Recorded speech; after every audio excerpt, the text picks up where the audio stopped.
First ever factory outlet, Chandanagar, Mukunda Jewelers, opening soon. No making charges.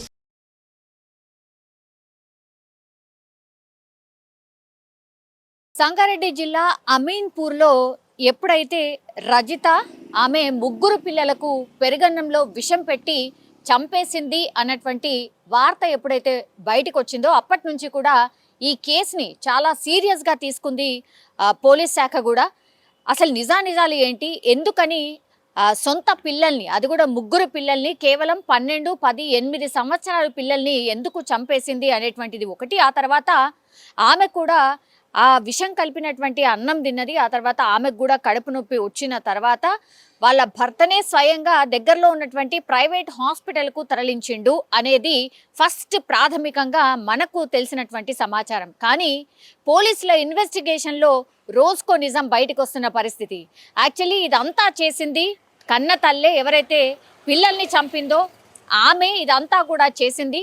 కేవలం ఎందుకోసము అంటే భర్తతో కలిసి ఉండడం ఇష్టం లేక, అట్లాగే 10th క్లాస్లో ఆమెతో పాటు చదివినటువంటి శివ అనే వ్యక్తితోని వివాహేతర సంబంధం పెట్టుకుంది కాబట్టి అడ్డు తొలగించుకొని హాయిగా ఈ ఎవరైతే ఈ శివ అనే వ్యక్తి ఉన్నాడో 10th క్లాస్ ఫ్రెండ్ అని చెప్తున్నారు. సో అతనితో కలిసి ఉందాము అని ఇట్లా ప్లాన్ వేసింది కాబట్టే వాళ్ళ పిల్లల్ని చంపింది అనేటువంటిది పోలీస్ ఇన్వెస్టిగేషన్లో తేలింది. ముందుగా అనుకున్నారు అందరూ పెరుగన్నంలో విషం కల్పించింది, ఆ తర్వాత పిల్లలు చనిపోయారు అనేటువంటిది. ఆమె కూడా తినింది కాబట్టి ఆమెను హాస్పిటలైజ్ చేశారనేది.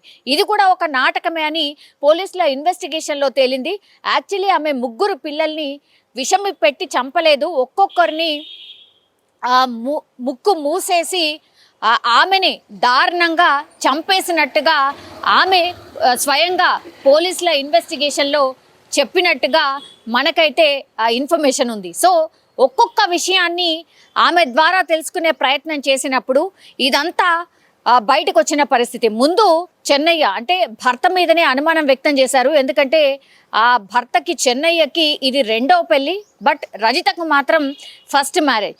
సో పెళ్లి చేసే కంటే ముందే రజిత తల్లిదండ్రులు ఈ చెన్నయ్య పేరు మీద ఉన్నటువంటి భూమిని కూడా మా పిల్ల పేరు మీదనే అంటే రజిత పేరు మీదనే రాసియాలి, ఆ తర్వాతే మీకు మ్యారేజ్ చేస్తాము అనేటువంటిది అప్పటి నుంచి కూడా రజిత తల్లిదండ్రులు చెన్నయ్యకు సంబంధించి ఏదైతే అంటే చెన్నయ్యని గుప్పెట్లో పెట్టుకోవడం అనుకోవచ్చు, లేదంటే చెన్నయ్య బాగా చూడకపోతే మరి మా పిల్ల పరిస్థితి అనుకున్నారో ఏంటో, ఏ తల్లిదండ్రులైనా అట్లాగే ఆలోచిస్తారు. కానీ అప్పటి నుంచి కూడా రజిత తల్లిదండ్రులు ఒప్పించి మరీ రజితనిచ్చి చెన్నయ్యకు మ్యారేజ్ చేయడం జరిగింది.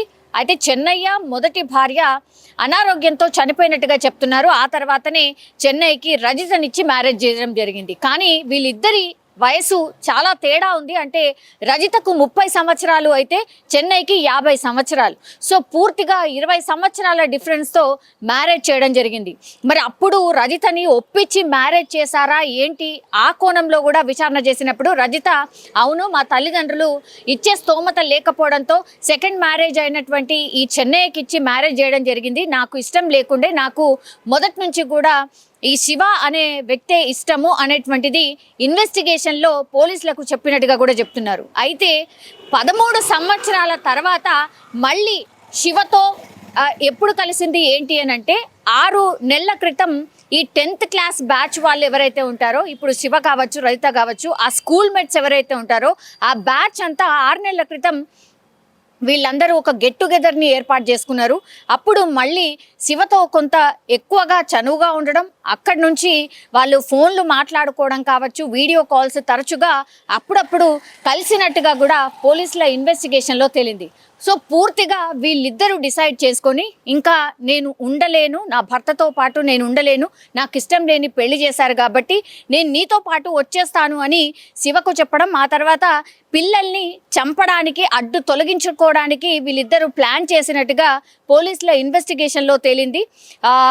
గత 2-3 సార్లు కూడా ఈ పిల్లల్ని ఎలా వదిలించుకోవాలి అనే ప్లాన్స్ కూడా వేసినట్టుగా కూడా ఆ పోలీసుల ఇన్వెస్టిగేషన్లో రజిత ఒప్పుకున్నట్టుగా చెప్తున్నారు. అంటే పిల్లల్ని చంపాలనే ప్లాన్ దాదాపుగా 6 నెలల ముందు నుంచే రజితకు ఉన్నట్టుగా చెప్తున్నారు.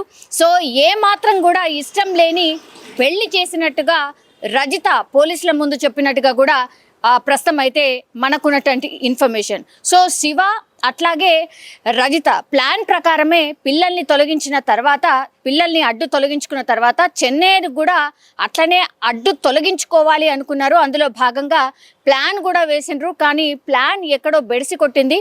ఆ తర్వాత ఇప్పుడు 3 పిల్లలు అయితే చనిపోయినరు. కానీ ఇప్పుడు చెన్నయ్య ఆ రోజు రాత్రి నైట్ డ్యూటీ ఉంటుంది కాబట్టి ఆయన ఎస్కేప్ అయినట్టే అనుకోవచ్చు. మరి ఆయనని ఎట్లా చంపాలనుకున్నారు ఏంటి అనేది తెలియదు. ఎందుకంటే ఈ 3 పిల్లల్ని మాత్రం పెరగన్నంలో విషం కలిపి పెట్టారు అనుకున్నారు. కానీ కాదు, ఆమె గొంతు నులిమి అంటున్నారు. లేదంటే ఈ ముక్కు మూసేసి 3 పిల్లల్ని కూడా రాత్రిపూట చెన్నయ్య ఎప్పుడైతే రాత్రి డ్యూటీకి ఆయన వాటర్ ట్యాంకర్ డ్యూటీ చేస్తూ ఉంటాడు కాబట్టి ఆ వాటర్ ట్యాంకర్కి సంబంధించిన నైట్ డ్యూటీ ఉండింది చెన్నయ్యకి.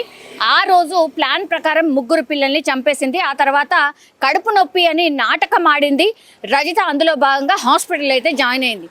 కానీ ఈ ప్లాన్ అంతా కూడా కరెక్ట్గా ఇంప్లిమెంట్ చేద్దాము అని అనుకున్నారు. అందులో సక్సెస్ అయ్యాము కూడా అనుకున్నారు. పూర్తిగా చెన్నై మీద తోసేసి హ్యాపీగా ఇంకా మనం కలిసి ఉండొచ్చు అని శివ ఇంకా రజిత ప్లాన్ చేసినట్టుగా పోలీసుల ఇన్వెస్టిగేషన్ అయితే తేలిన పరిస్థితి. ఇప్పుడు ఇదంతా బయటపడ్డ తర్వాత మరి పోలీసులు వాళ్ళ స్టైల్లో ఇన్వెస్టిగేషన్ చేస్తారు అన్న మాట తెలీదా? పోస్ట్ మార్టం చేసినప్పుడు ఇవన్నీ నిజాలు బయటకు వస్తాయని తెలీదా?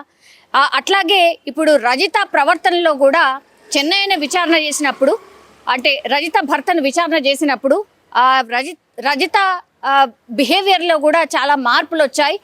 ఒక 6 నెలల నుంచి 8 నెలల నుంచి కూడా ఆమె పూర్తిగా ప్రవర్తనలో మార్పు అయితే వచ్చింది. తరచుగా గొడవ పడ్డం ఇవంతా కూడా చేసినట్టుగా కూడా చెన్నయ్య పోలీస్ ఇన్వెస్టిగేషన్లో చెప్పినట్టుగా చెప్తున్నారు. పిల్లలని కోప్పడ్డం, సరిగ్గా చూసుకోకపోవడం, ఎక్కువ మట్టుకి ఈవెన్ ఆ స్కూల్లో డ్యూటీ చేస్తుంది రజిత, స్కూల్లో కూడా ఎక్కువగా ఫోన్లో ఉండిపోవడం, సరిగ్గా డ్యూటీలో కూడా చేయకపోవడం, ఆ కంప్లైంట్స్ కూడా ఈ రజిత భర్త చెన్నై దగ్గరికి కూడా వచ్చినట్టుగా చెన్నై విచారణలో చెప్పినట్టుగా చెప్తున్నారు. సో పూర్తిగా భర్త మీద నెపం నెట్టేసి ఇప్పుడు శివ అనే వ్యక్తితో జీవితాన్ని కొనసాగిద్దాము అనుకున్నటువంటి టైంలో ఇప్పుడు ఈ ప్లాన్ అంతా కూడా బెడిసి కొట్టింది అనుకోవచ్చు. ఇప్పుడు రజిత అట్లాగే శివ సంగారెడ్డి పోలీసుల అదుపులో ఉన్నారు. సంగారెడ్డి జైల్లో వాళ్ళని విచారణ చేస్తున్న సిచ్యువేషన్ అయితే కనిపిస్తోంది. రోజుకో నిజం, రోజుకో ట్విస్ట్లా ఇప్పుడు అమీన్పూర్ ఈ 3 పిల్లల్ని చంపినటువంటి ఘటనలో ట్విస్ట్లు అయితే బయటపడుతున్న సిచ్యువేషన్ అయితే కనిపిస్తోంది. కానీ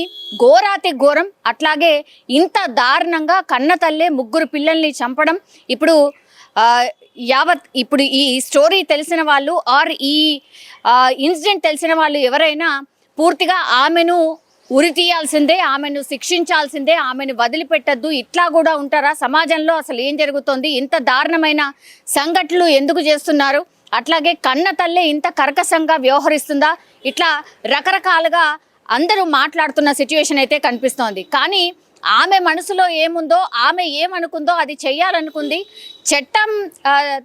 చట్టంలో భాగంగా, అంటే చట్టం తనని ఏం చేయలేదు ఆర్ ఇదంతా కూడా ఏం బయటపడదు, నా భర్త మీద పూర్తిగా ఈ ఘటనంతా నెట్టేసి మేమైతే హ్యాపీగా ఎస్కేప్ కావచ్చు అని అనుకుంది. కాబట్టే ఇదంతా చేసినట్టుగా మనకైతే స్పష్టంగా అర్థమవుతోంది. ఈ స్టోరీలో మరి ఇంకా ఏమైనా ట్విస్టులు ఉన్నాయా, ఇంకేమైనా జరిగి ఉండొచ్చా అని పోలీసులు అన్ని కోణాల్లో ఇన్వెస్టిగేషన్ చేస్తున్నారు. అట్లాగే చెన్నయ్య అంటే భర్త తరఫున వాళ్ళ దగ్గర నుంచి కూడా పూర్తిగా ఈమె ఎలా ఉండేది ఏంటి అనేది వాళ్ళ దగ్గర నుంచి కూడా సాక్ష్యం తీసుకుంటున్నారు. అట్లాగే రజిత పేరెంట్స్ దగ్గర నుంచి కూడా పూర్తి ఇన్ఫర్మేషన్ అయితే తీసుకుంటున్నారు. ఎందుకంటే రజిత చెప్పినట్టుగా ఆమెకు నచ్చనటువంటి పెళ్లి చేశారా, గొడవలు తరచుగా జరుగుతున్నాయా?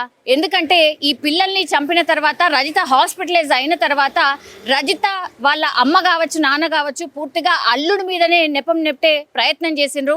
మా అల్లుడు రోజు తిట్టేవాడు, అనుమానం వ్యక్తం చేసేవాడు, ఇట్లా చాలా మాటలు చెప్పారు. కాబట్టి వాళ్ళను పూర్తిగా కూర్చోబెట్టి విచారణ చేస్తే ఇంకెన్ని నిజాలు బయటపడతాయో అనేది పూర్తిగా ఈ కేసులో అన్ని నిజాలు ఇంకొంతకాలం వీళ్ళిద్దరిని విచారణ చేస్తే బయటపడే అవకాశం అయితే కనిపిస్తోంది. కానీ పూర్తిగా చర్చనీయాంశంగా మారిపోయింది ఈ ఇన్సిడెంట్ అని చెప్పొచ్చు.